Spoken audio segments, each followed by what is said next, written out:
আসসালামু আলাইকুম। Mariam cooking house 08 চ্যানেলে আপনাদেরকে আরও একটি নতুন রেসিপি দেখার জন্য ওয়েলকাম জানাচ্ছি।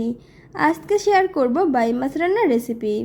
প্রথমে আমি ফ্রাই প্যানে তেল দিয়ে দিলাম, পেঁয়াজ কুচি মরিচ কুচি দিয়ে নেড়ে দিব। তারপর আমি এখানে 1.5 চামচ আদা রসুন জিরা পেস্ট দিয়ে নেড়ে দিচ্ছি।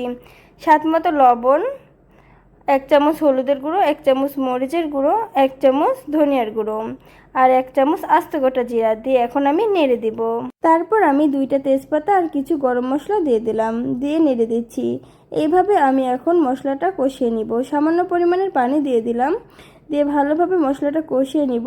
মশলার গায়ে যখন তেল তেল ভাপ উঠে আসবে তখন আমি আলুগুলো দিয়ে দিব। আলুগুলো আমি আগে থেকে কেটে রাখছিলাম, দিয়ে দিলাম, দিয়ে এখন আমি নেড়ে দিচ্ছি। তারপর আমি বাইম মাছগুলো দিয়ে দিব।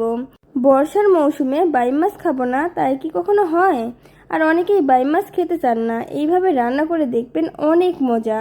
আজকে আমি যেভাবে বাইম মাছ রান্না করে দেখাবো, এমনভাবে রান্না করলে মাংসের স্বাদকেও হার মানাবে। আর এরকম একটা মাছের রেসিপি যদি খাবার টেবিলে থাকে, আপনার পাতিলের ভাত এমনিতেই ফুরিয়ে যাবে।